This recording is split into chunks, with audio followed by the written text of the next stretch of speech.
जय भारत। आप देख रहे हैं देश सार्थक न्यूज, संपूर्ण खबर तीखी नजर। ज़ोहरान ममदानी ने न्यूयॉर्क के मेयर का चुनाव जीत लिया है।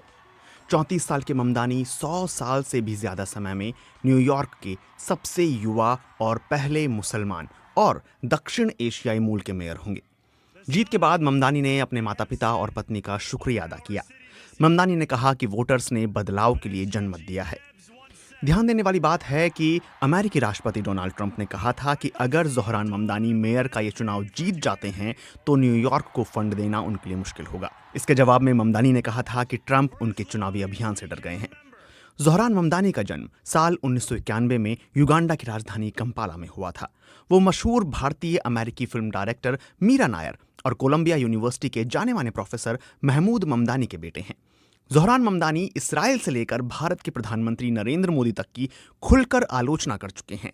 मई 2025 में एक कार्यक्रम में उनसे एक सवाल पूछा गया कि अगर भारतीय प्रधानमंत्री Narendra Modi Madison Square garden में रैली करते हैं और फिर न्यूयॉर्क के मेयर के साथ साझा प्रेस कॉन्फ्रेंस को संबोधित करना चाहते हैं तो क्या वह उसमें शामिल होंगे। ममदानी ने तब नहीं में जवाब देते हुए कहा था, मेरे पिता और उनका परिवार गुजरात से है। नरेंद्र मोदी ने गुजरात में मुसलमानों के बड़े पैमाने पर कत्लेआम को अंजाम देने में मदद की।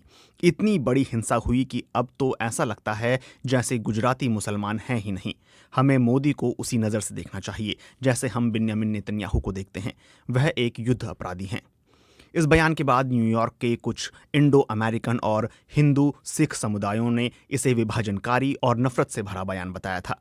साथ ही इन लोगों ने ममदानी से माफ़ी की मांग की थी। यहाँ ये बताना ज़रूरी है कि गुजरात दंगों के सभी आरोपों से सुप्रीम कोर्ट ने जून 2022 में नरेंद्र मोदी को मुक्त कर दिया था। सुप्रीम कोर्ट के आदेश से गठित विशेष जांच दल की उस रिपोर्ट को शीर्ष अदालत ने स्वीकार कर लिया था जिसमें उन्हें दोष मुक्त बताया गया था।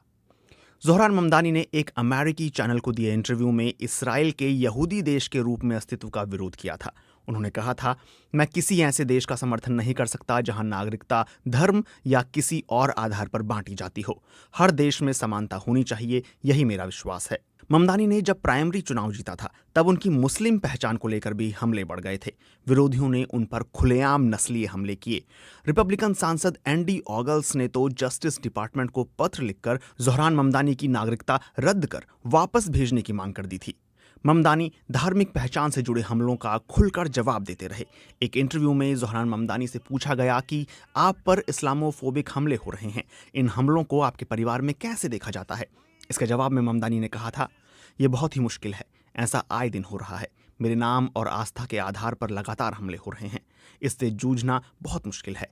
मेरी जीत ये बताने का मौका होगी कि एक मुसलमान होना किसी दूसरे धर्म के अनुयायी होने जैसा ही है। ऐसी ही महत्वपूर्ण खबरों को जानने के लिए देखते रहिए देश सार्थक न्यूज। चैनल को लाइक, शेयर और सब्सक्राइब करना ना भूलें।